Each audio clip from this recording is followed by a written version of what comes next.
Haleluya, kita akan melanjutkan pengajaran orang pilihan ya. Keluaran 12 ayat 21 sampai ke 32. Semua ayat ini akan kita baca bersama dan supaya bacaannya sama, kita baca sesuai dengan apa yang tertulis di depan. Kita baca bersama 3, 4. Dan Moshe menyatakan kepada semua tua-tua Israel dan berkata kepada mereka, pilihlah dan ambillah bagimu kawanan domba menurut kaum-kaummu dan sembelilah Paskah itu. Dan kamu harus mengambil seikat hisop dan mencelupkannya ke dalam darah yang ada dalam pasu. Dan dari darah yang di dalam pasu itu kamu harus melaburkannya pada ambang pintu dan pada kedua tiangnya. Dan kamu janganlah seorang pun keluar dari pintu rumahnya sampai pagi. Dan Yahweh akan melintas untuk memukul orang-orang Mesir.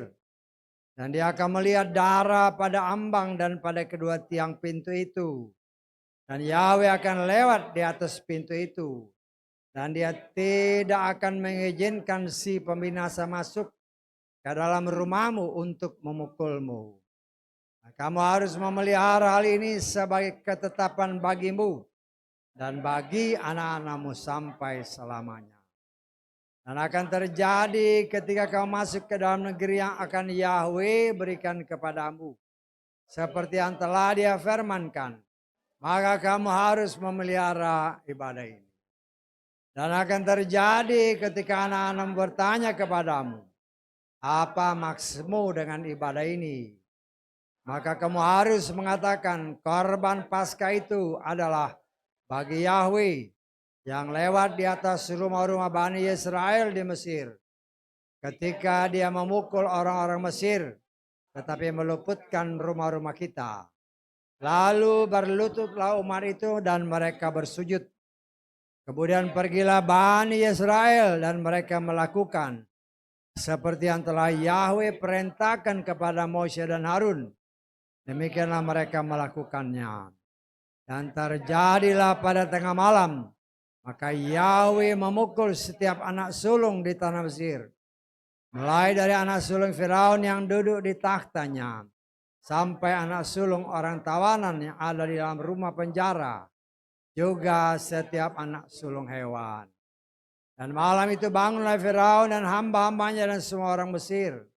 Terjadilah jerit tangis yang dahsyat di Mesir, karena di sana tidak satu pun rumah yang tidak ada yang mati. Dan malam itu ia memanggil Moshe dan Harun serta berkata, bangunlah, keluarlah dari tengah-tengah rakyatku, baik kamu maupun Bani Israel, dan pergilah serta layanilah Yahweh seperti yang kamu katakan. Bawalah juga kawanan dombamu maupun kawanan lembumu, seperti yang telah kamu katakan, dan pergilah, maka kamu pun telah memberkati aku. Amin. Puji Bapa Yahweh. Ya. Ayat terakhir yang kita baca berdasarkan terjemahan Lukas. Mintakanlah juga berkat bagiku. Jadi nggak lupa dia. Walaupun ada tulah yang begitu besar. Tapi Firaun bilang minta berkat dari Bapa Yahweh. Nah, saudaraku yang dikasih oleh Bapa Yahweh, kita mengucap syukur oleh kemurahan Tuhan ya. Kita coba terus belajar untuk mengerti. Memang pokok pemberitaan di sini sebenarnya dari keluaran ini ya Paskah, di mana tulah yang terakhir yang Tuhan turunkan kepada bangsa Mesir, yaitu tulah yang ke-10. Karena Firaun mengeraskan hati. Karena Firaun mengeraskan hati, maka terjadilah tulah yang ke-10, tulah yang terakhir. Dengan tulah yang terakhir ini, dia dipaksa oleh Bapa Yahweh untuk membiarkan umat pilihannya keluar dari tanah Mesir. Ya. Saudaraku yang dikasih oleh Bapa Yahweh, kita melihat beberapa poin ya yang yang tadi kita baca, dan juga saya mendengar kembali pemberitaan waktu minggu lalu ya. Karena kita tahu nanti setelah bangsa Israel ini memilih atau memotong domba Paskah ya, dalam ayat 21 dikatakan pilih dan ambillah. Jadi di situ kita melihat ya, bukan asal mengambil korban persembahan, tetapi korban persembahan itu harus dipilih yang terbaik bagi Tuhan ya. Sehingga itu ketika nanti Moshe ya menerima 10 ataupun Torah dari Bapa Yahweh, 10 perintah. Kemudian dari 10 perintah itu Tuhan jabarkan lebih lagi. Baru di situ dibeberkan ya. Seperti apa yang tadi dikatakan, pilihlah domba. Nah, yang harus dipilih itu harus yang terbaik. Kalau kita lihat di dalam kitab Imamat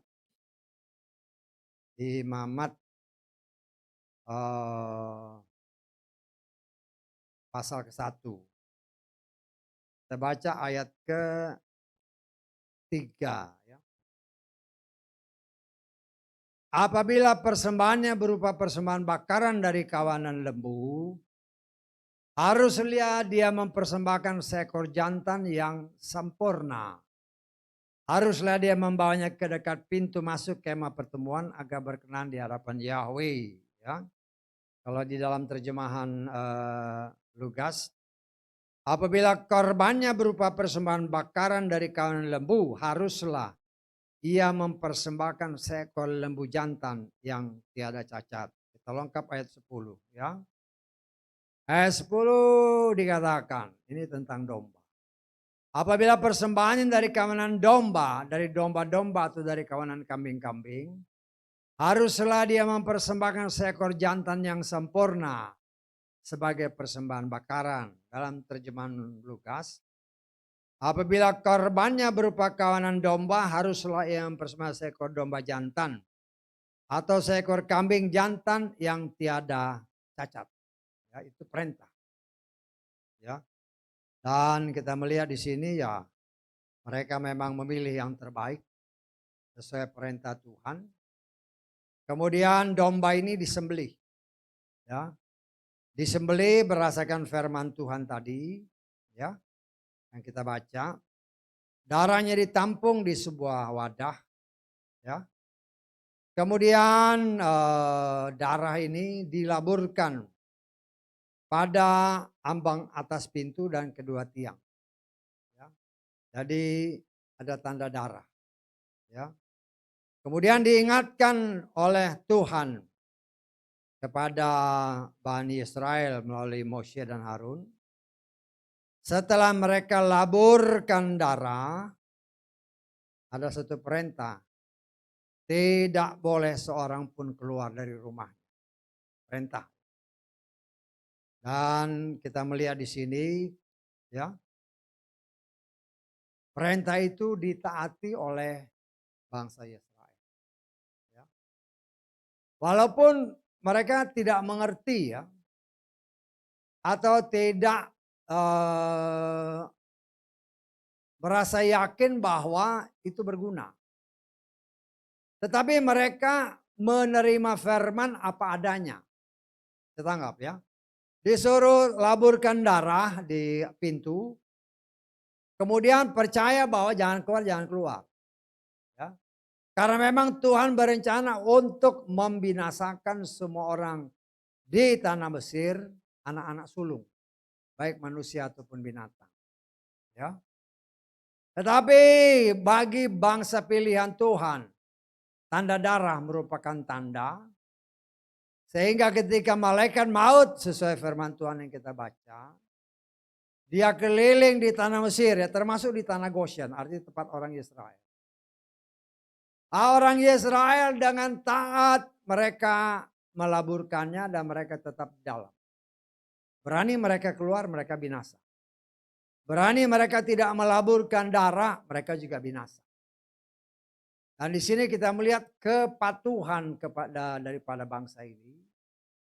Sehingga dikatakan oleh firman Tuhan, hanya orang-orang Mesir yang dibinasakan Tuhan anak-anak sulungnya. Termasuk binatang-binatangnya. Ya. Nah, kita mau ucap syukur semua ini ya, nanti kita melihat bagaimana cara kerja Tuhan yang luar biasa.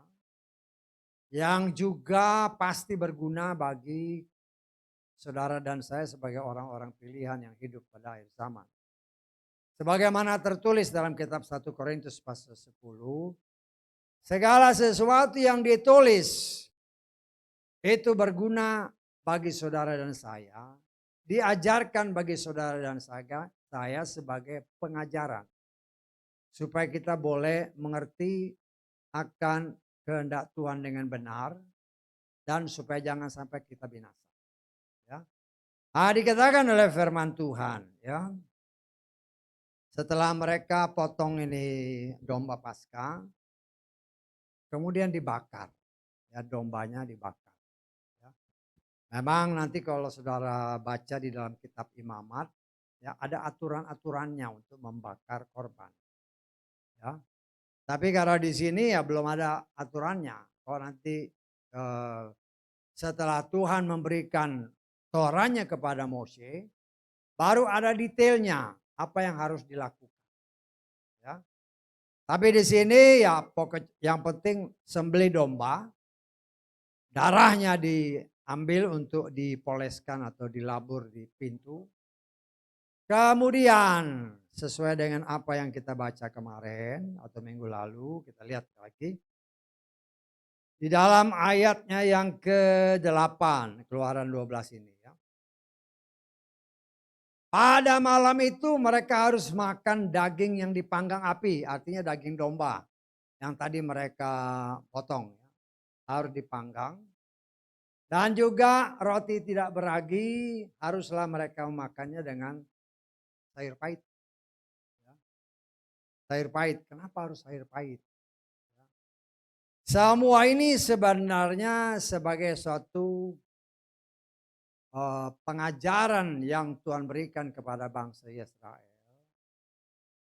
Bahwa selama bangsa ini ada di dalam perbudakan selama 400 tahun sesuai firman Tuhan. Mereka mengalami penderitaan yang luar biasa. Ya, kalau kita lihat di dalam kitab Keluaran pasal 1, kita baca mulai ayat 11 sampai ke 14. Lalu mereka menempatkan pengawas-pengawas budak atasnya untuk menindasnya dengan beban kerja paksanya. Mereka membangun kota-kota perbekalan bagi Firaun yaitu Pitom dan Ramses.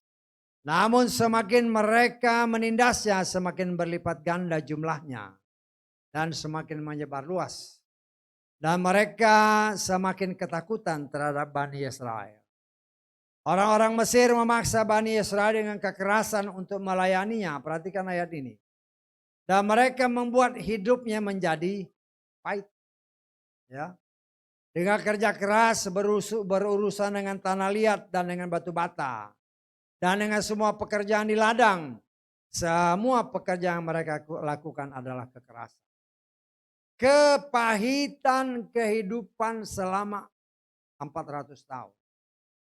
Sebagai budak. Ya. Pada zaman itu yang namanya budak, dia tidak punya hak apa-apa. Apa yang diperintahkan oleh Tuhannya itu harus dikerjakan. Dan ini merupakan masa-masa ya, 400 tahun ya. 400 tahun 4 generasi. Mereka mengalami penderitaan yang luar biasa.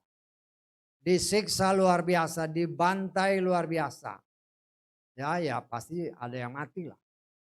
Tetapi firman Tuhan katakan, semakin ditindas, bukan semakin berkurang, tapi semakin banyak. Ya, kenapa? Karena itulah janji Tuhan ya, bahwa bangsa ini akan menjadi bangsa yang besar. Ya, Kan mereka masuk ke mana, ke tanah Mesir itu kan cuman apa namanya, cuman 70 orang. Ya. 70 orang ya selama kurang lebih selama 430 tahun mereka ada di Mesir. Ya. Jumlah mereka akan semakin hari semakin berlipat ganda sesuai dengan apa yang Tuhan firmankan di dalam, kita lihat di dalam janjinya kepada Bapak Abraham, ya. Kejadian pasal 15 ayat ke-5. Dan dia membawanya keluar dan berfirman, lihatlah ke langit dengan saksama. Hitunglah bintang-bintang itu seandainya engkau dapat menghitungnya. Dan dia berfirman kepadanya, demikianlah kelak benih. Ini janji Tuhan. Ya. Ini janji Tuhan, dan setelah mereka dalam perbudakan. Ya. Di dalam perbudakan mereka ditekan sedemikian rupa. Bukan semakin habis, malah semakin banyak. Ya. Malah semakin banyak. Kenapa? Tuhan punya kuasa untuk menggenapkan janjinya kepada leluhur mereka, yaitu Bapak Abraham. Kita tangkap ya. Dari 70 orang, ya, 70 orang itu campur. Ya, dari Yakub bersama anak-anaknya, mantu-mantunya, cucu-cucunya, 70 orang. Termasuk Yusuf di sana dengan istri dan kedua anak. Ya. Tetapi kita melihat setelah sekian lama mereka di sana, ya, menjadi ketika mereka keluar dari tanah Mesir berdasarkan firman Tuhan, ya, lebih dari 600.000 orang laki-laki yang berusia 20 tahun ke atas. Tepatnya 603.550 orang laki-laki yang berumur 20 tahun ke atas yang siap perang. Ditambah dengan orang Lewi yang laki-laki yang berumur 1 bulan ke atas. Beda ya. Kalau laki-laki non Lewi itunya dihitung dari 20 tahun ke atas. Tetapi kalau orang Lewi dihitungnya sebulan. Kita baca aja lah ya, kita lihat di dalam. Namanya belajar kan, jadi ya kita harus tahu. Bilangan pasal ke-1, ayat ke-2 dan ke-3. Daftarkanlah jumlah seluruh jemaat Bani Israel menurut kaum-kaum mereka. Menurut keluarga leluhur mereka berdasarkan jumlah namanya. Setiap laki-laki kepala demi kepala. Dari yang berumur 20 tahun dan seterusnya, yaitu setiap orang yang siap gerak dalam pasukan perang Israel. Kalian, engkau dan Harun harus membilang mereka menurut pasukan-pasukan mereka. Kita lengkap ke ayat 46. Mereka semua yang terbilang itu ada 603.550 orang. 603.550. Itu tidak termasuk orang Lewi. Kita baca 47. Tetapi suku Lewi menurut suku leluhurnya tidaklah terbilang di tengah-tengah mereka. Ya. Kemudian kita lengkap di dalam bilangan pasal ke-3 ketika orang Lewi, kita lihat di dalam bilangan pasal 3 ayat ke-15. Bilanglah keturunan Lewi menurut keluarga leluhur mereka. Menurut kaum-kaum mereka haruslah engkau bilang setiap laki-laki dari yang berumur sebulan. Karena orang Lewi ini yang menjadi imam.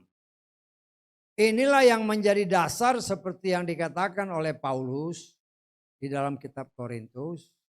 Ya, perempuan itu nggak boleh bicara. Yang jadi imam itu hanya laki-laki. Karena orang Lewi ini berbicara orang Lewi, berbicara imam. Ya. Imam dihitung bukan dari 20 tahun, tetapi 1 bulan ke atas. Kemudian kita lengkap ke ayat 39. 39 kita lihat. Semua orang yang terbilang dari suku Lewi, yang Moshe dan Harun telah membilangnya atas perintah Yahweh.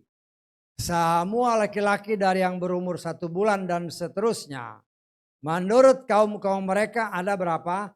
22.000 orang. Ya. Tapi ini cuman yang dari sebulan ke atas ya. Artinya kalau kita mau ngambil disamaratakan dengan yang lain, diambil dari 20.000, 20 tahun ke atas, ya mungkin cuma 20 ribuan. Mungkin ya, atau mungkin lebih kurang. Bisa tanggap ya. Nah, jadi kalau kita mau mengambil pukul rata, 603.550 itu yang berumur 20 tahun ke atas. Kalau kita katakanlah, ini katakan, saya tafsir lah ya. Ini 22.000 ini dari bayi sampai bayi sebulan sampai seterusnya. Loh kalau kita ngambil umpamanya 20 tahun ke atas, katakanlah cuma 20.000, katakan. Ya katakan. Artinya yang 20 tahun ke atas, yang laki-laki, 603.550 ditambah 20.000. Jadi kurang lebih 623.550 orang laki-laki yang berumur 20 tahun ke atas. Tidak termasuk perempuan, tidak termasuk anak laki-laki yang di bawah 19 atau yang di bawah 20. Karena ini nanti bisa jadi bahan-bahan perhitungan-perhitungan yang lain seperti yang pernah disingkapkan si Daud itu 7 bersaudara. Waktu dia menghadapi Goliat, umurnya berapa? Nah, patokannya ini. Bisa enggak? Karena dia 7 bersaudara kan, 3 yang laki sudah maju jadi tentara. Yang jadi tentara itu umur 20 tahun. Berdasarkan firman ini. Artinya kalau nomor 3, 20, kita anggap aja bedanya setahun-setahun. Yang nomor 4, 19. Nomor 5, 18. Nomor 6, 17. Ya Daud nomor 7. Masih 16 tahun. Paling sedikit umurnya. Jadi ya ini semua kita harus berdasarkan firman. Namanya kita belajar ya coba menafsirkan dengan data-data yang ada. Ya. Nah di sini kita melihat saudaraku yang dikasih oleh Bapak Yahweh. Ya. Tuhan berbicara kepada Moshe khususnya. Ya. Mereka harus makan daging domba. Ya. Daging domba yang mereka sembelih itulah yang menjadi makanan mereka. Dan daging domba itu tidak boleh dimakan mentah. Tidak boleh direbus, hanya dibakar. Ya. Hanya dibakar. Karena itu juga semua mempunyai arti atau simbol-simbol yang ya bagi kita yang hidup akhir zaman baru mengerti. Ya. Karena Tuhan ada tertulis, tidak ada yang tertutup yang tidak dibuka. Ya. Nah di sini kita melihat ya bahwa yang dimakan oleh bangsa ini waktu setelah potong domba Paskah hanya daging domba yang dibakar. Ya. Karena itu kita harus melihat juga ya itu kan semua punya arti. Kemudian roti tidak beragi kita sudah belajar minggu kemarin. Kemudian sayur pahit. Nah ini sebenarnya gambaran-gambaran kehidupan yang harus diingat oleh orang Yahudi. Bahwa ketika mereka ada dalam perbudakan hidup mereka pahit. Hidup mereka susah. Hidup mereka menderita. Ya. Itu yang harus diingat oleh bangsa ini. Karena itu kalau kita baca kitab Torah kadang ada aturan-aturan. Kalau ada pendatang, mereka harus diterima dengan baik-baik. Karena dahulu pun engkau pendatang di tanah Mesir. Ya. Nah saudaraku yang dikasih oleh Bapak Yahweh. Ketika mereka mau menyembelih si siapa ini, domba ini. Nah, itu juga nggak boleh sembarangan. Ada hal-hal yang harus mereka perhatikan. Kita lengkap ke ayat 46. Ya, kita lengkap ayat ke-46. Di dalam keluaran tadi, keluaran 12. Haruslah itu dimakan di dalam sebuah rumah. Perhatikan. Engkau tidak boleh membawa keluar daging itu dari rumah. Dan kamu tidak boleh mematahkan satu tulang pun daripadanya. Ini sebenarnya gambaran atau nubuatan yang Tuhan mau singkapkan bagi kita. Itulah yang akan terjadi kepada domba Paskah, yaitu Yeshua.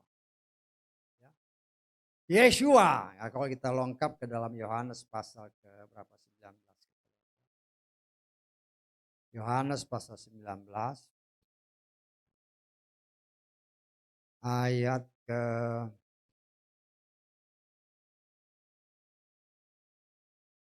36.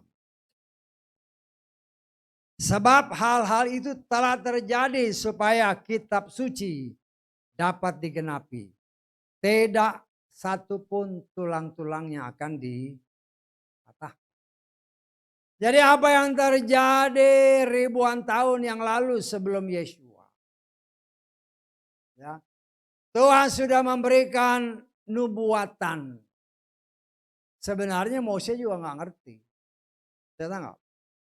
Mose nggak ngerti kalau Tuhan bilang jangan ada yang dipatahin.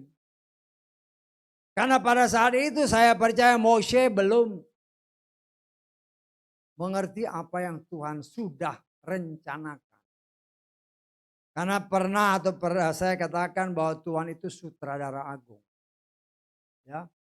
Segala sesuatu yang terjadi di dalam kitab Torah, 5 kitab itu. Ya. Dan kitab-kitab selanjutnya sebenarnya merupakan penjabaran yang lebih luas.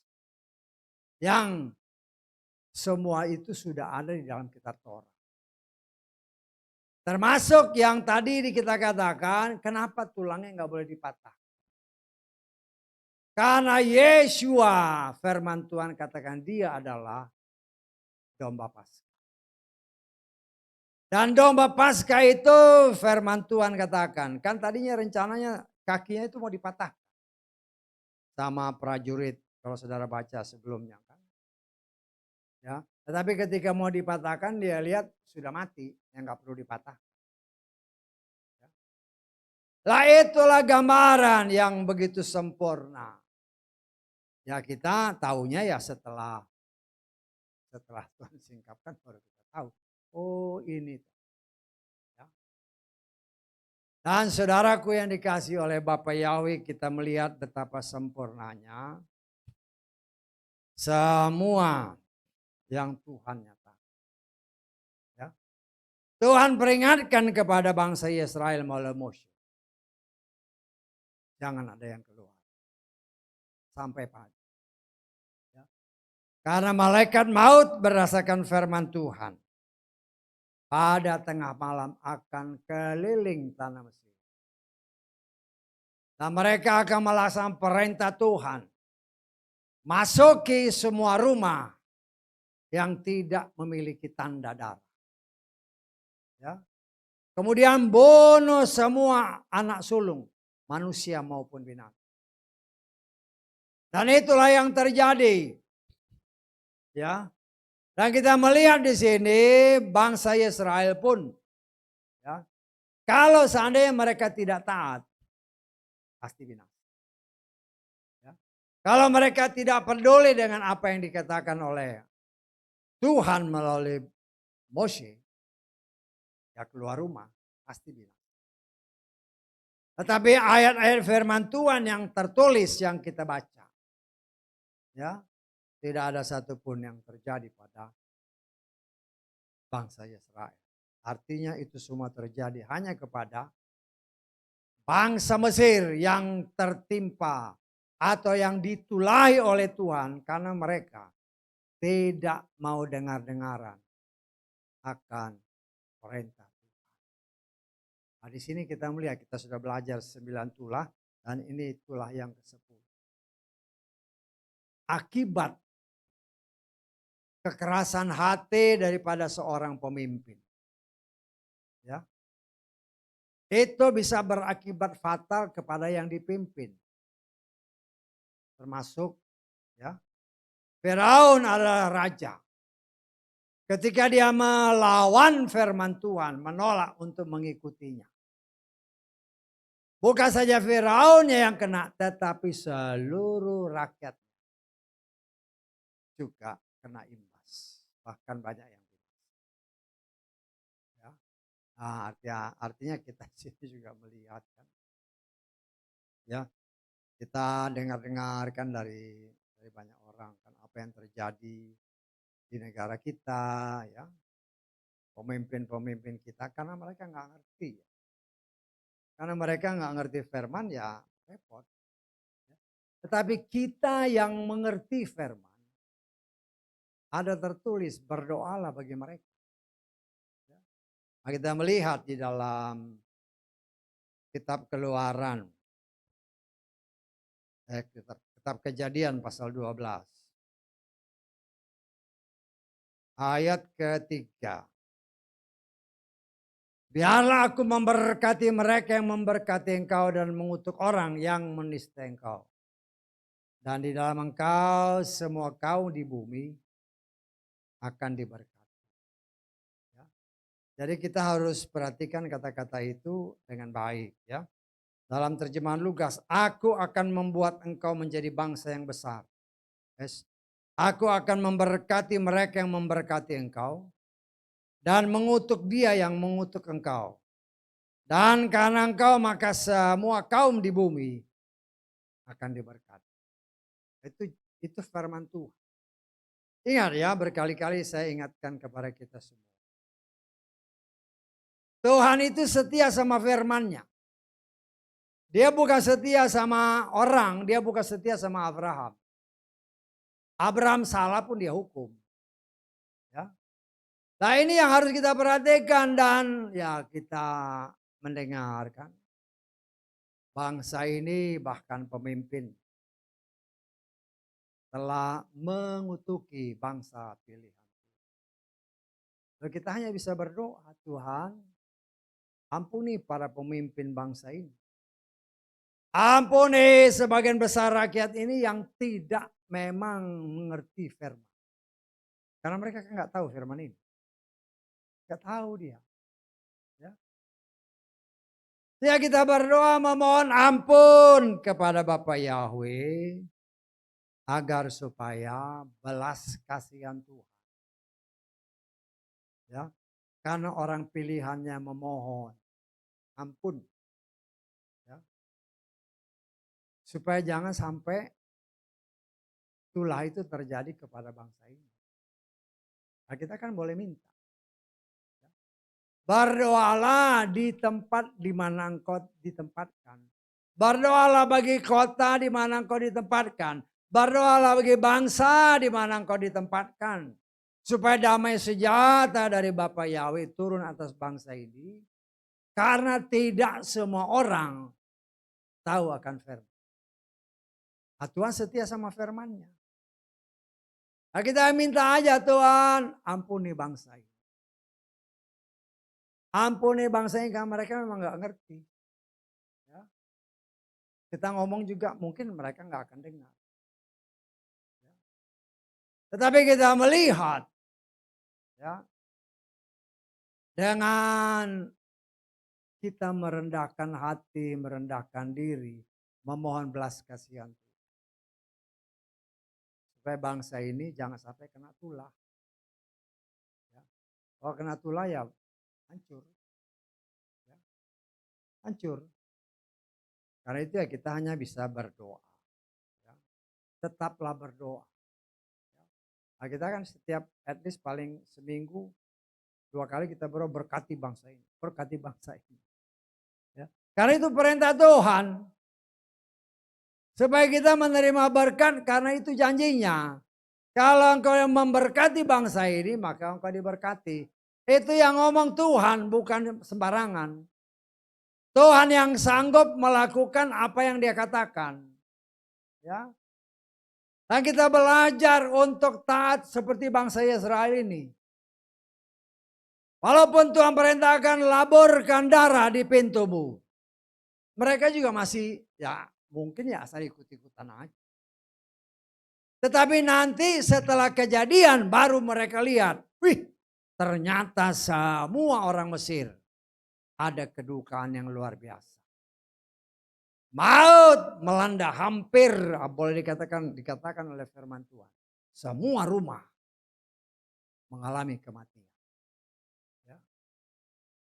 Baru di situ mereka celik.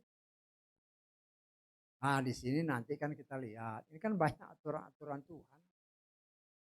Supaya kita juga bisa mengerti bahwa firman Tuhan itu kekal. Artinya, ya, apa yang Tuhan katakan ribuan tahun yang lalu itu tetap berlaku sampai saat ini. Kita berusaha melakukan segala sesuatu sebagaimana tertulis dengan pertolongan Roh Kudus. Kita akan diajar dan dimampukan melakukan semuanya sesuai kehendak. Kalau bangsa Israel dahulu dikatakan oleh firman Tuhan makan daging domba yang dibakar. Itulah yang menjadi makananmu. Sebagai suatu bagian tanda yang Tuhan perlihatkan kepada bangsa Israel. Ketika mereka mau dibebaskan dari tanah perbudakan. Daging domba, firman Tuhan katakan Yeshua adalah domba Paskah. Yeshua berkata ada tertulis. Kita lihat di dalam Yohanes pasal ke-6 ayat 53. Lalu Yeshua berkata kepada mereka, sesungguh-sungguhnya aku berkata kepadamu, jika kamu tidak makan daging anak manusia dan minum darahnya, kamu tidak mempunyai hidup di dalam dirimu. Saya baca karena kan bahasanya agak ini ya. Saya baca terjemahan Lukas. Ayat 53. Yesus berkata kepada mereka, sesungguhnya aku berkata kepadamu, jika kamu tidak makan daging anak manusia dan minum darahnya, kamu tidak mempunyai hidup di dalam dirimu. Artinya kau mati. Ya. Berbicara domba, berbicara daging, berbicara Yesus. Yesus bilang Yesus itu adalah roti kehidupan. Makanan yang Tuhan kehendaki kita makan. Setelah kita dibebaskan dari cengkeraman si setan. Ya, berbicara apa namanya. Firman Tuhan menyatakan. Dunia ini dikuasai oleh kita ditarik keluar oleh kasih karunia Tuhan. Dari cengkeraman setan. Dari perbudakan dosa kita ditarik keluar. Dengan cara Tuhan yang luar biasa. Ya. Tetapi kemudian setelah kita ditarik keluar. Jangan kita menyalahgunakan kemerdekaan yang sudah Tuhan berikan kepada kita. Ya. Dan banyak orang ya setelah merdeka justru melakukan hal-hal yang tidak sesuai dengan kehendak Tuhan. Ya. Karena itu kita belajar dengan firman Tuhan. Jangan sampai kita salah mempraktekkan firman. Ya. Setelah kita dibebaskan oleh kasih karunia Tuhan yang luar biasa dalam hidup kita. Kemudian kita menjadi orang-orang yang dalam tanda kutip. Orang yang sudah merdeka dari pengaruh si setan. Ya. Tetapi firman Tuhan mengingatkan saudara dan saya, jangan sampai kita salah di dalam mempraktekkan atau menggunakan kehidupan ini untuk hal-hal yang tidak sesuai firman Tuhan. Ya. Saudara dan saya dibebaskan dari perbudakan dosa. Oleh kasih karunia Tuhan kita dibebaskan. Bukan untuk melakukan kehendak kita. Tetapi melakukan kehendak Tuhan dengan benar. Ya. Karena itu Tuhan dengan jelas menghendaki saudara dan saya. Jangan sampai kita salah dalam mempraktekkan atau melakukan menjalani hidup ini, tetapi kita belajar untuk mengerti kehendak Tuhan dengan benar. Ya, karena itu satu-satunya jalan kita harus mengerti dengan benar apa sih kehendak Tuhan dalam kehidupan kita. Ya, kita belajar. Sebagaimana bangsa Israel ketika mereka mau dilepaskan makanannya. Harus domba yang dibakar. Daging domba, daging dibakar. Semua keinginan daging. Keinginan mata dan keangkuhan hidup itu bukan berasal dari Tuhan. Tetapi berasal dari dunia. Dan daging itu harus dibakar. Bukan dengan api yang sembarangan. Kalau nanti kita belajar tentang tabernakel ini. Ketika mereka mempersembahkan korban, itu apinya dari sorga. Bukan api buatan, bukan api dari manusia. Dan kita melihat di sini ya kadang kaya namanya manusia, apalagi baru belajar kan ketika ini dipraktekkan. Ya kita melihat anak-anak daripada si Harun, ya karena memang belum mengerti dengan benar akan apa yang Tuhan kehendaki, mereka pakai api asing. Ya, kita lihat di dalam Imamat pasal 10.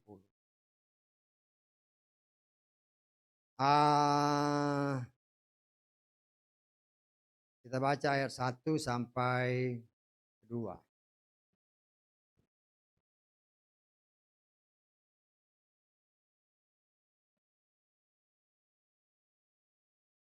Nadab dan Abihu anak-anak Harun masing-masing mengambil pedupaannya. Dan mereka menaruh api ke dalamnya lalu membubuhkan dupa di atasnya. Dan mereka mempersembahkan, perhatikan, api asing kehadirat Yahweh yang tidak dia perintahkan kepada mereka. Maka keluarlah api dari hadirat Yahweh dan melalap mereka. Maka matilah mereka di hadirat Yahweh. Kita baca ayat sebelumnya, Imamat pasal 9. Ayat ke-23-24.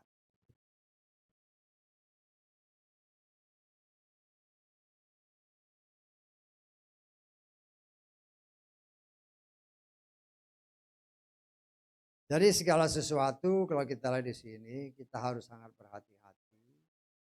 Ya. Jangan sampai kita karena kekurang mengertian, kita bisa salah mempraktekkan firman. Kemudian masuklah Mose dan Harun ke dalam kemah pertemuan. Lalu mereka keluar dan memberkati umat itu. Maka tampaklah kemuliaan Yahweh kepada seluruh umat itu. Dan apa? Keluarlah api dari hadapan Yahweh lalu melalap persembahan bakaran. Dan lemak-lemak di atas mezbah itu. Maka seluruh umat itu melihat. Bersorak-sorai lalu sujud di hadapan. Api untuk membakar korban harus dari sorga. Kita lengkap di dalam kitab 2 Tawari pasal 7. 2 Tawari pasal 7 kita baca ayat ke-1. Dan saya mau kasih lihat bagaimana Tuhan bekerja luar biasa. Dan supaya kita belajar Karena ini saya mengimani ya nanti ketika mereka mendirikan bait yang ketiga mereka bakar korban sapi merah itu. Itu apinya saya yakin harus dari sorga. Bukan api asing ya, kita lihat di sini.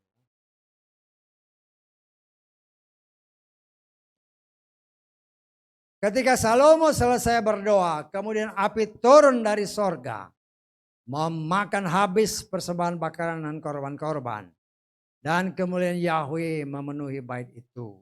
Ya, kita kembali dalam kitab Kejadian pasal 15. Ya.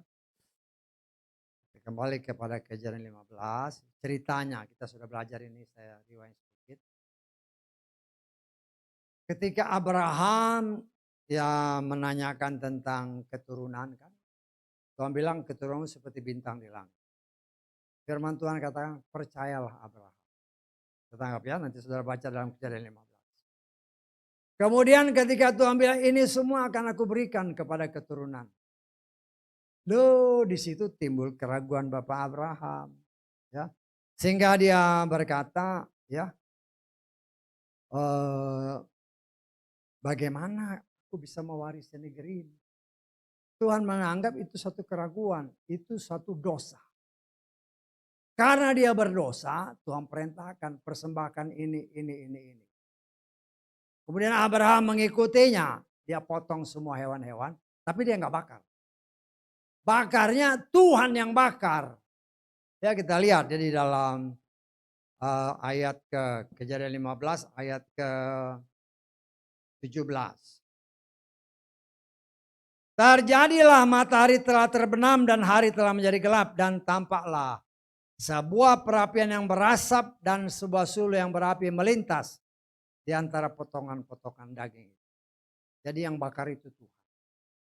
Begitu juga nanti Daud ketika dia melakukan dosa karena menghitung bikin sensus bangsa Israel, akhirnya dia berdosa, dia persembahan korban, apinya dari surga. Nah, di sini kita melihat saudara yang dikasih oleh Bapa Yahweh. Karena ada tertulis firman Tuhan bagaikan api yang menghanguskan. Artinya di sini kita melihat pekerjaan Tuhan yang saling berkaitan satu sama lainnya. Dan kita sebagai anak-anak Tuhan yang diperintahkan sebagaimana bangsa Israel diperintahkan ketika mereka mau keluar. Makananmu harus daging domba. Daging Paskah, domba Paskah yaitu Yeshua. Daging yang murni, daging yang dibakar dari yang sudah dimurnikan. Daging yang murni hanyalah Yeshua. Daging ataupun firman yang murni adalah dari Yeshua. Tapi kita melihat ya, kalau hati yang menerima nggak tulus. Ya sama seperti Yudas. Yeshua kasih roti, malah kemasukan setan. Kita nggak? Nah, kita sudah baca itu kan di dalam kitab Yohanes kan. Nah, itu kan semua ada kaitan-kaitan yang luar biasa. Yang kita coba untuk belajar dan coba mengerti apa sih maksudnya. Ya, kita lihat dalam Yohanes 13 ayat 26 dan 27. Yesus menjawab, ia adalah seorang yang padanya aku akan memberikan pecahan roti setelah mencelupkannya. Dan setelah mencelupkannya dia memberikan pecahan roti itu kepada Yudas Iskariot anak Simon. Dan sesudah pecahan roti itu kemudian setan masuk ke dalam orang itu. Kalau hatinya tidak murni, tahu ya, karena Yudas ini kan sudah punya rencana jahat. Kalau hatinya tidak murni, walaupun diberi firman yang murni, bukan jadi bersih, malah jadi kesetanan. Sama seperti ini. Ya. Tuhan perintahkan kepada kita makan roti, makan daging yang dibakar, firman yang murni.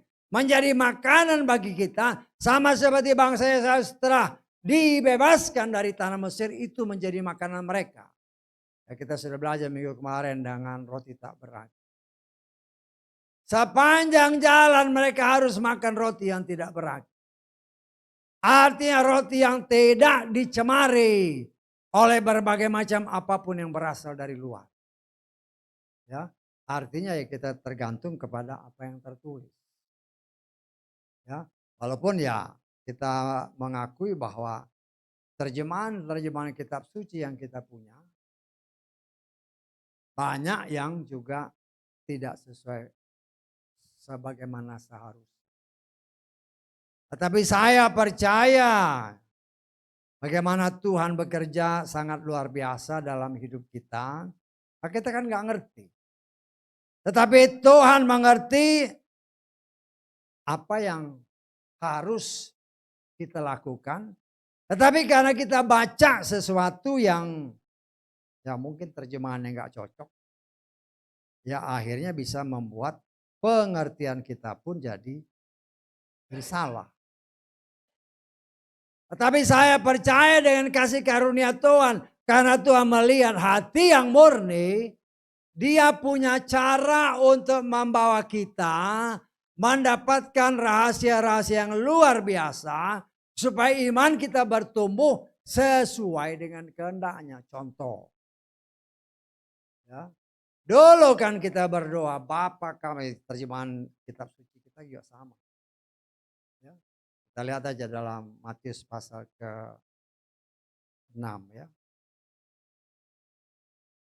Matius pasal ke-6 ayat tentang doa Bapa kami. Ya. Sebagai sesuatu, ini karena ini tertulisnya begini. Tapi saya percaya maksudnya bukan seperti itu. Ya, kita baca Matius pasal ke-6 ayat ke-13.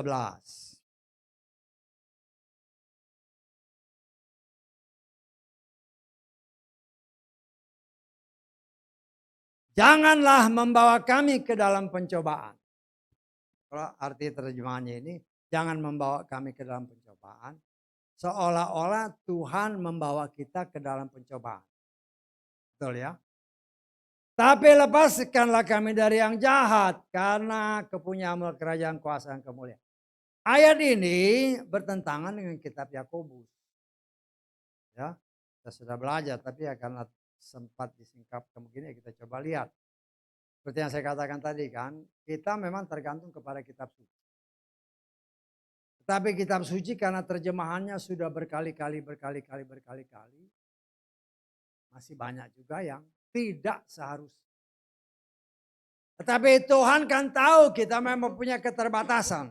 Keterbatasan sumber, keterbatasan data dan semuanya. Tetapi Tuhan tidak terbatas. Tuhan punya cara yang luar biasa. Supaya kita dapat mengerti dengan benar apa yang sesungguhnya Tuhan kehendaki. Kita baca Yakobus pasal 1 ayat 13.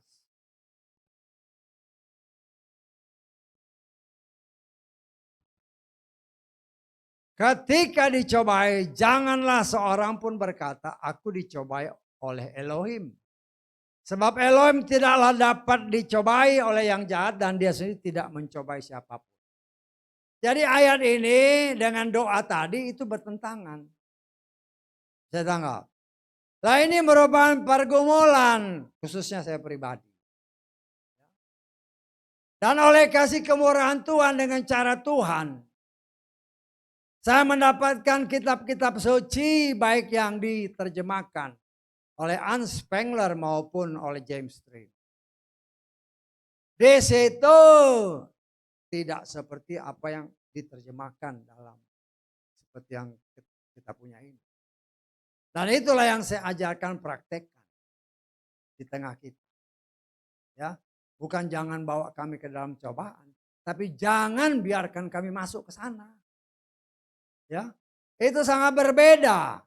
Ya, dan disinilah ya namanya kita belajar dengan segala keterbatasannya. Karena kitab suci ini kan diterjemahkan berkali-kali, disalin begini. Ya otomatis biasnya itu ada. Tetapi Tuhan menghendaki semua itu kembali seperti semula. Nah, saya percaya kita pun sedang belajar untuk mencoba mentaati apa yang sebenarnya. Ya. Dan kita harus bisa mencoba. Kalau sesuatu yang kita baca dibandingkan dengan ayat-ayat yang lain, kalau dia mulai bertentangan, berarti itu ada sesuatu yang salah. Kalau sesuatu yang salah, kalau kita tidak punya rujukan yang lain, ya berdoa. Saya berdoa beberapa tahun, saya lupa mungkin 5 atau 10 tahun.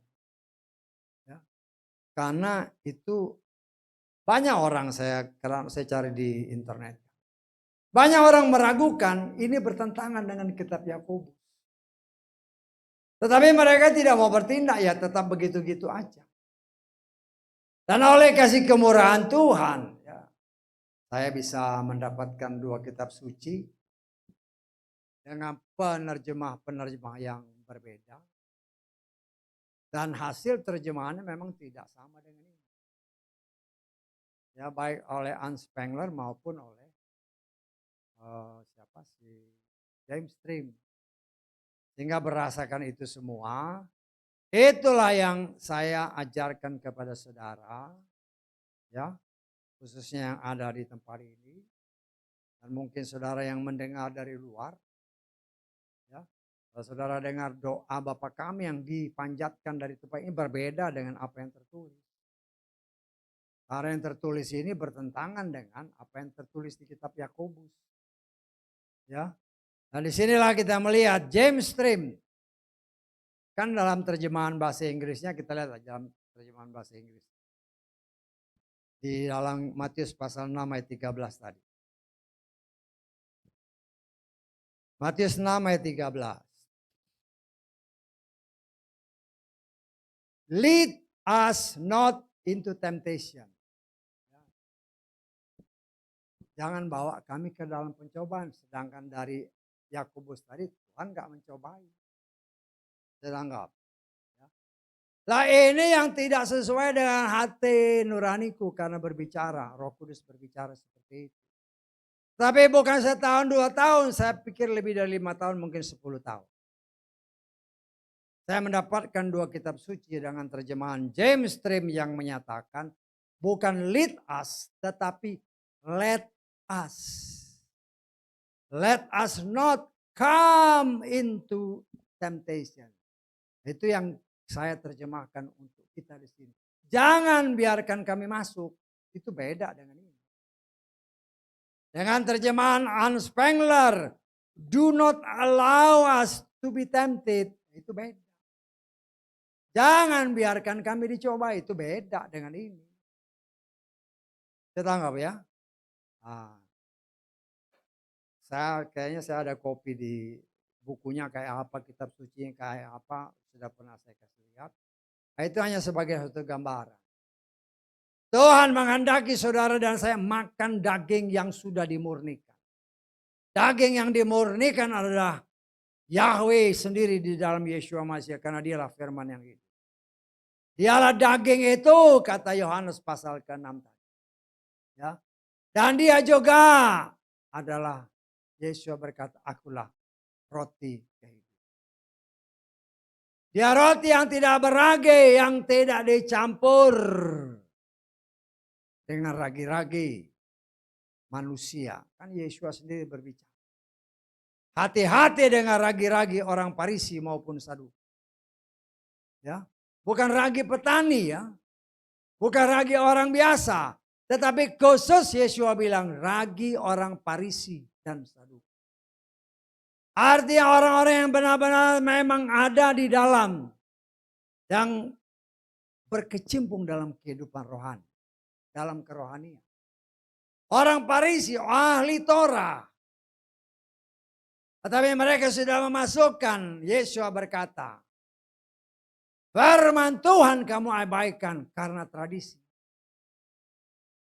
Dan itulah yang Tuhan mau kasih lihat banyak sampai sekarang. Tradisi masuk. Firman Tuhan ditinggal.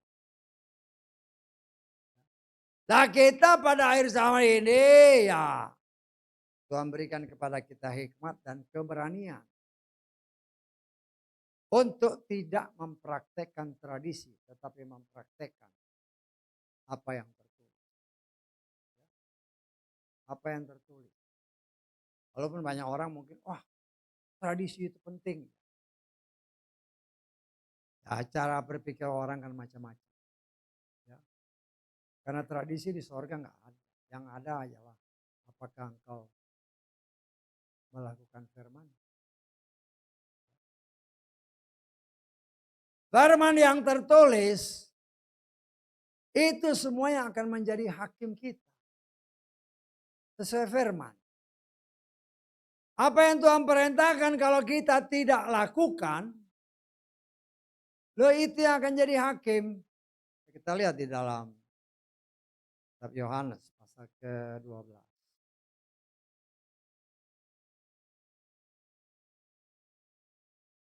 Yohanes pasal ke-12 ayat ke-48. Siapa yang menolak aku dan tidak menerima firmanku, ia mendapatkan dia yang menghakiminya, yaitu apa? Firman yang telah kuucapkan. Dia itulah yang akan menghakiminya pada akhir zaman. Artinya, semua apa yang tertulis ini, dari kitab Kejadian sampai Wahyu, kalau kita tidak melakukan ataupun mengabaikannya, itu yang akan menghakimi kita.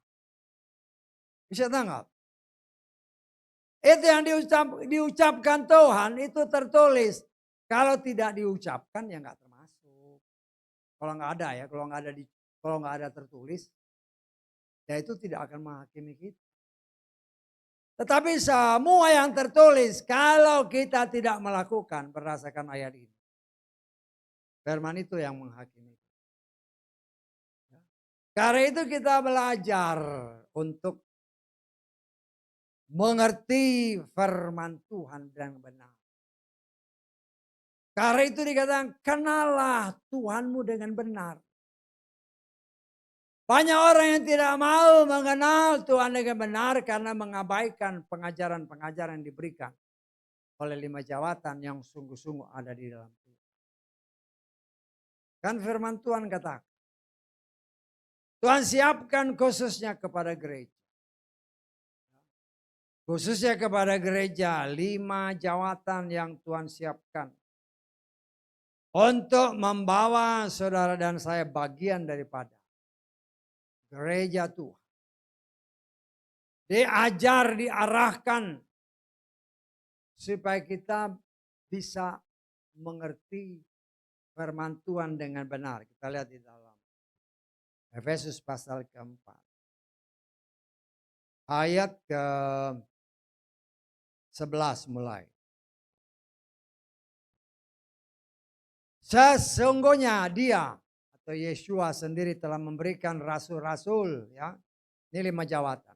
Rasul-rasul, nabi-nabi, penginjil-penginjil, gembala-gembala dan pengajar-pengajar untuk apa? Perlengkapan orang-orang kudus dalam pekerjaan pelayan bagi pembangunan tubuh manusia. Hingga, perhatikan, kita semua dapat kesatuan iman dan apa? Pengenalan penuh akan putra Elohim. Sebagai manusia sempurna menuju taraf kedewasaan kepenuhan manusia. Ini tugas 5 jawatan ini. Mereka harus memberikan pengajaran kepada anak-anak Tuhan. Sehingga anak-anak Tuhan memiliki pengetahuan, pengenalan yang penuh akan Dia. Kalau kita tidak mengenal Dia dengan penuh, ya bagaimana kita mau praktekkan? Ya nggak bisa. Nggak bisa. Karena itu mereka yang diberikan kepercayaan oleh Tuhan. Dengan jawatan-jawatan ini, salah satu atau semua jawatan-jawatan ini, itulah tanggung jawab yang Tuhan berikan kepada mereka atau kepada jawatan-jawatan ini. Sehingga kita akan dibawa kepada jalan yang benar. Hidup dalam jalan yang benar. Sebagaimana tertulis, kita lihat ya. 2 Petrus pasal ke-1. Ayat ketiga aja. Sebagaimana kekuatan ilahinya, maka segala hal ya, untuk kehidupan dan kesalehan telah dianugerahkan kepada kita lewat apa? Pengenalan penuh akan Dia yang telah memanggil kita melalui kemuliaan dan kebajikan. Melalui pengenalan penuh karena diajarkan oleh 5 jawatan ini. Ya, kita bisa mengerti bagaimana kehidupan dan kesalehan. Kita diajar oleh Tuhan melalui jawatan-jawatan ini. Tetapi kita melihat, firman Tuhan itu kan senantiasa mengingatkan kepada kita. Dalam 2 Petrus pasal kedua, ayat ke-1. 2 Petrus pasal 2, ayat 1. Para nabi palsu telah muncul dari antara umat. Sebagaimana pula guru-guru palsu akan ada di antara kamu. Mereka lah yang akan memperkenalkan sekte-sekte kebinasaan. Bahkan untuk menyangkal majikan yang telah membeli diri mereka sehingga akan segera mendatangkan kebinasaan pada diri mereka. Guru-guru palsu ya muncul. Ya. Dari 5 jawatan ini, ya, dan kita melihat di sini, Tuhan mengingatkan saudara dan saya. Kita pernah belajar dalam akhir zaman ini, ada 3 roh yang berkuasa. Pertama, berdasarkan kitab Wahyu, roh Nikolaus. Kedua, roh Isabel. 3 roh Bileam. Dan itu nyata dan jelas terjadi. Sebagaimana tertulis, ya kita lihat, kalau saudara baca di dalam, kita baca aja lah ya. Dalam Wahyu pasal 2, ayat ke-6.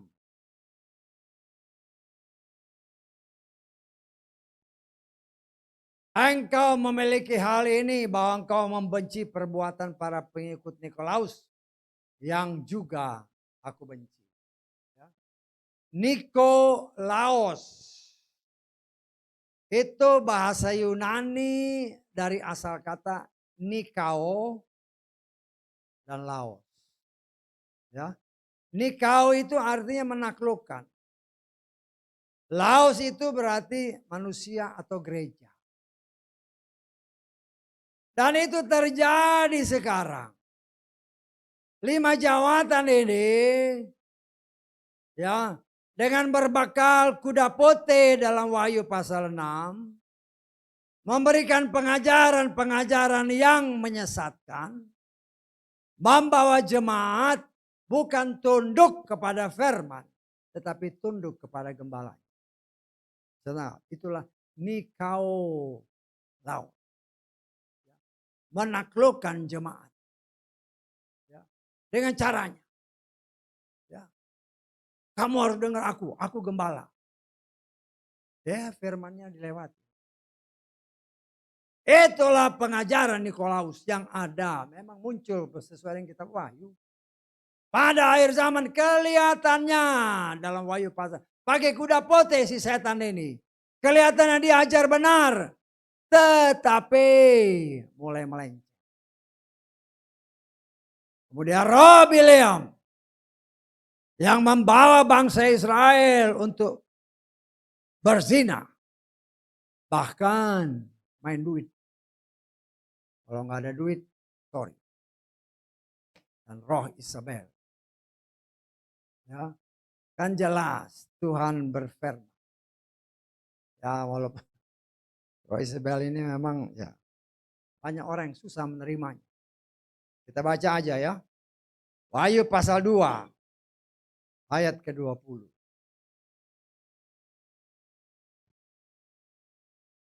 Aku memiliki beberapa hal terhadap engkau karena engkau mengizinkan wanita Isabel yang menyebut dirinya seorang nabiah mengajar dan menyesatkan hamba-hambaku supaya melakukan percabulan dan memakan yang dikorbankan kepada berhala.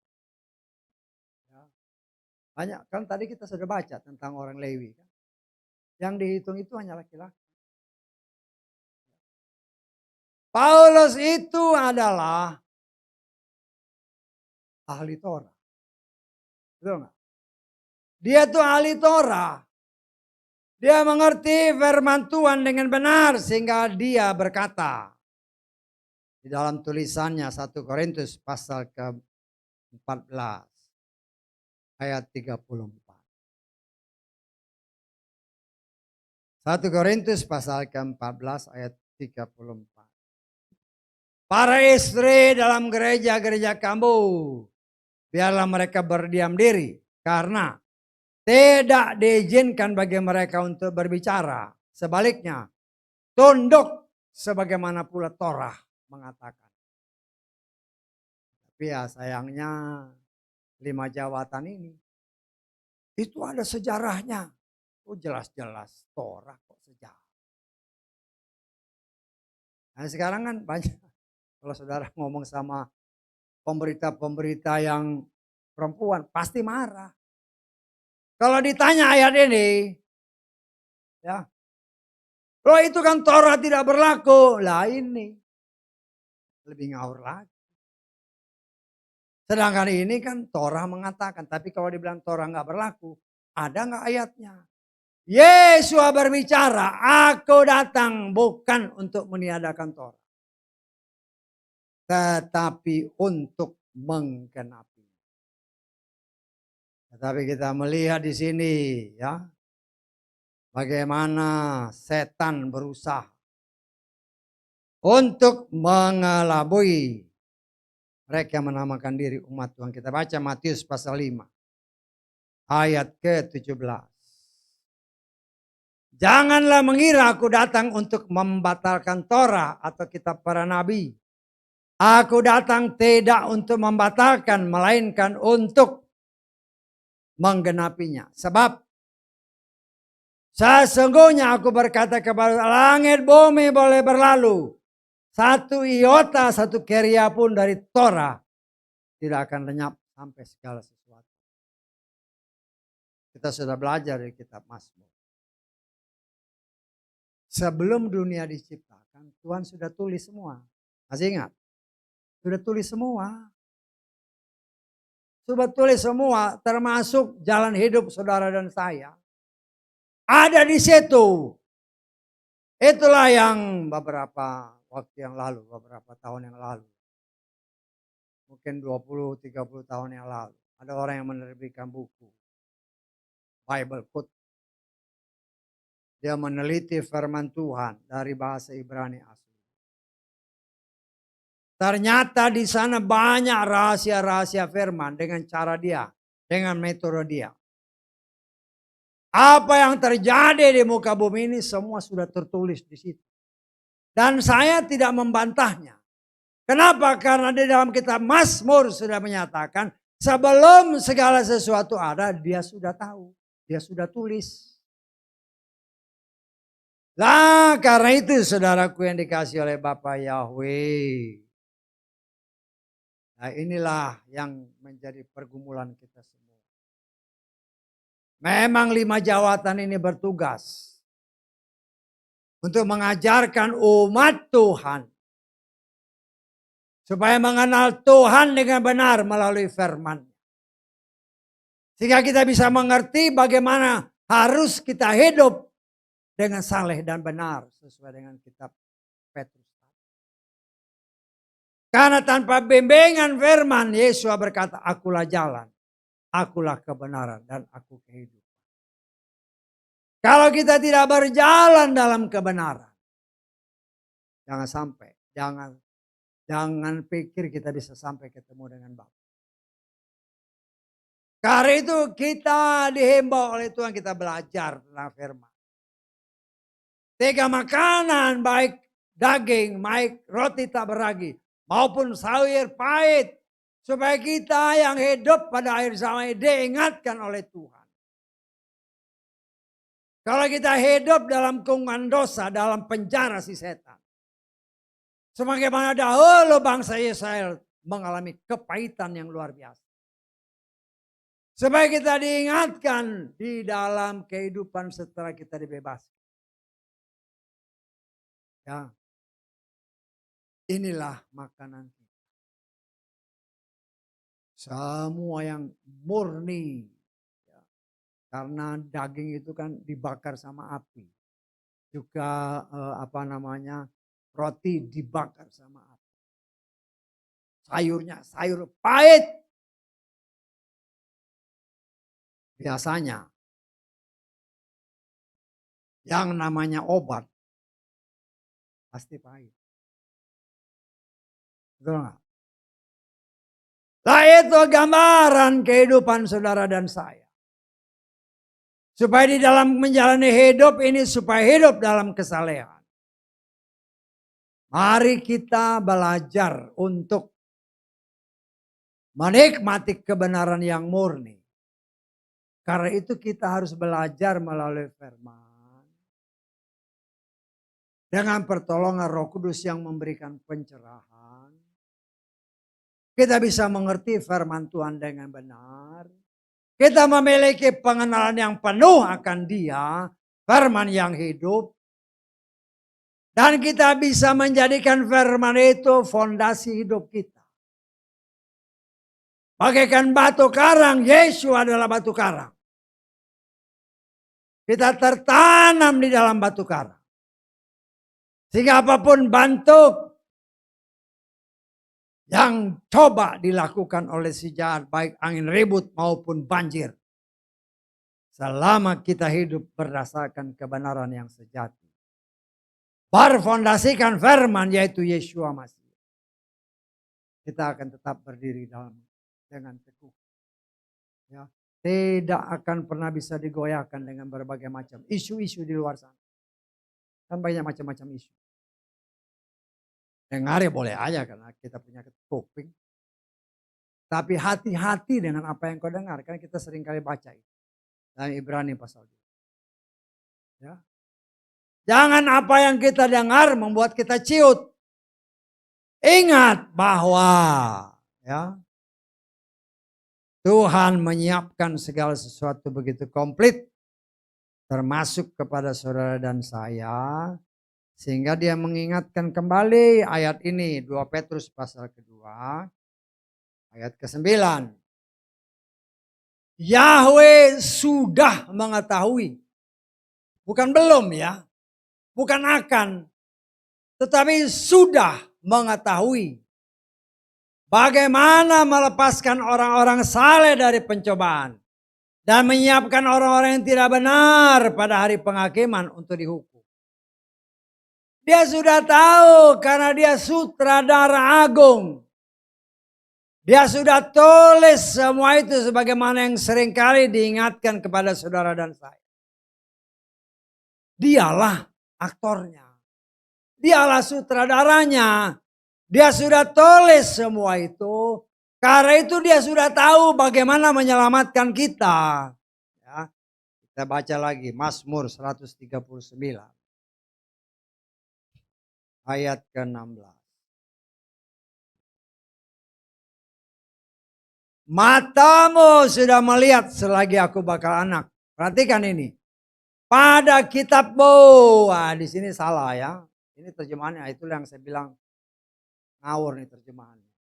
Pada kitabmu akan ditulis. Bukan akan tapi sudah ditulis.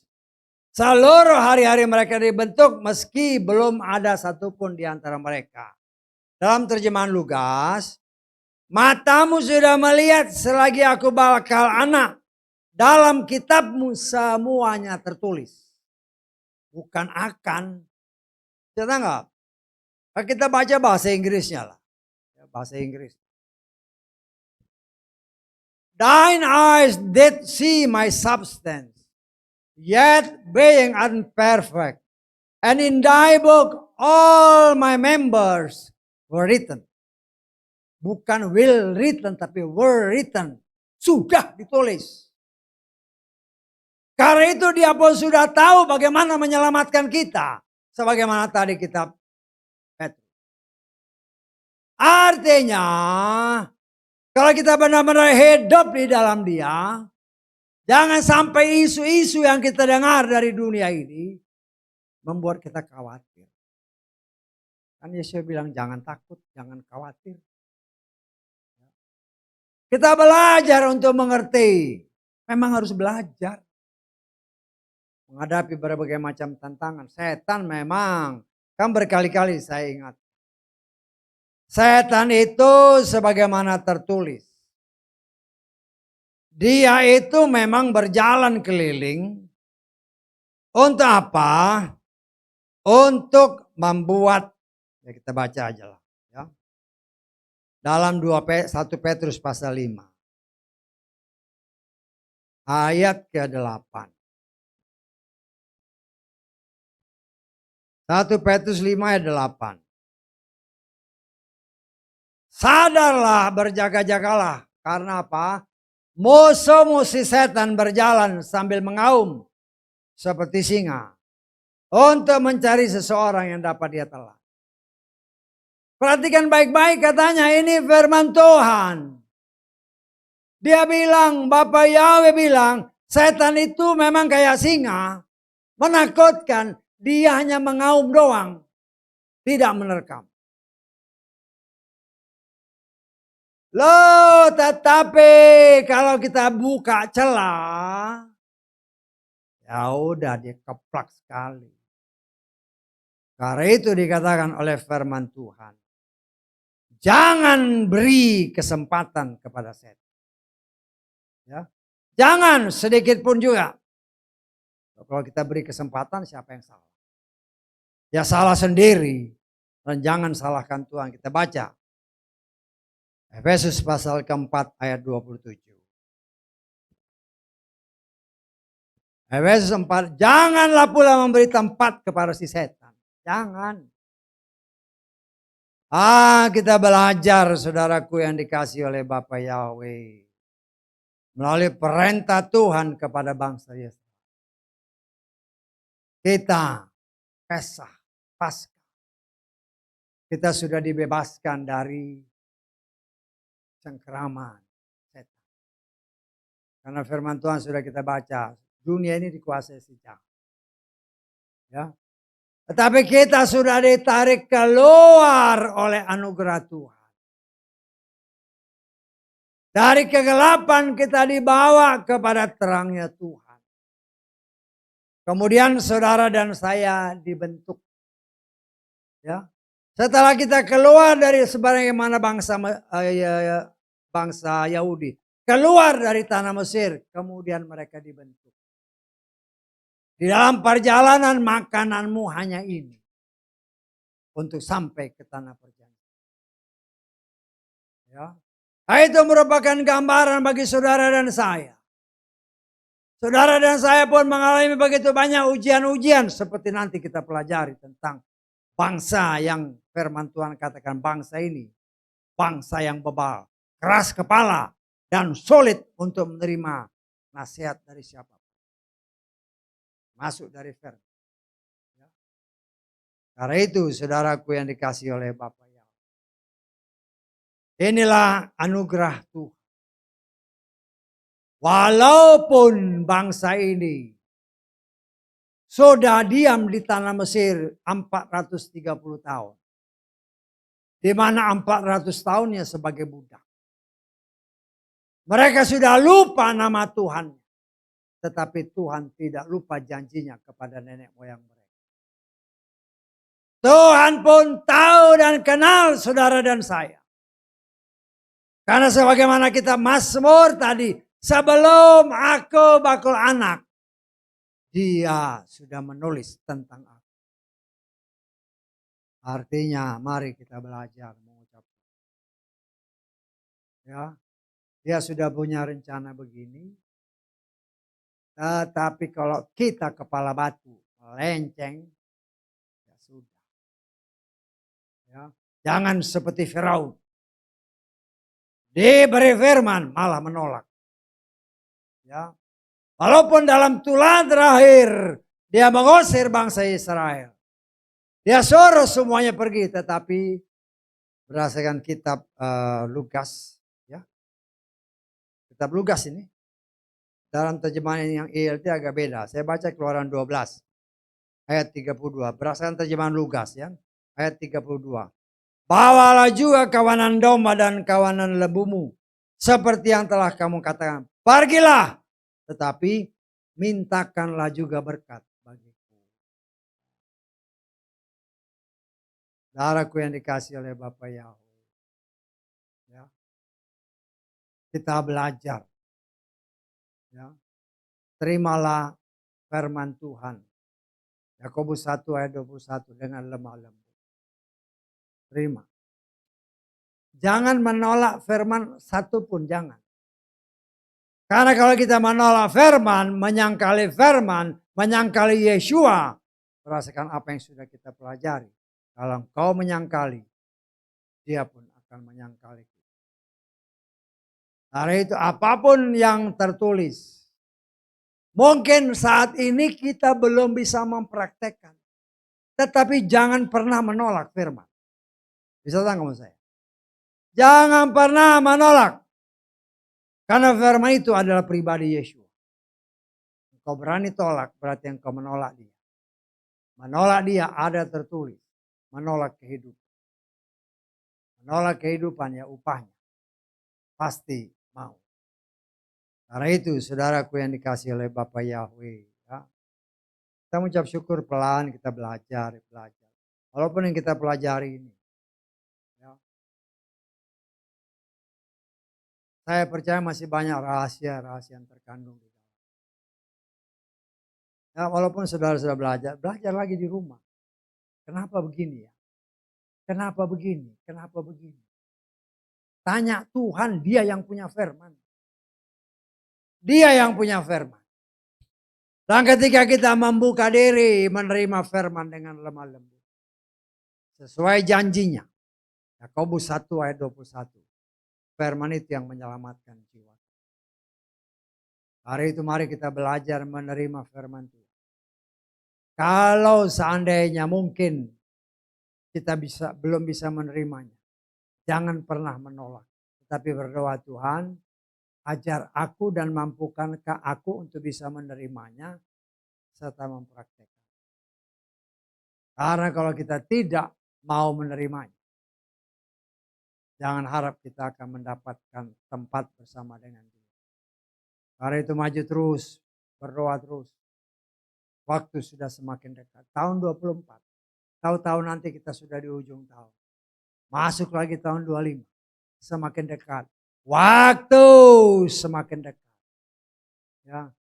Dan waktu itu tidak akan mundur. Hanya yang jadi masalah. Apakah kita sudah siap? Ya. Siap atau tidak siap? Dia pasti datang. Karena itu mari terus berdoa.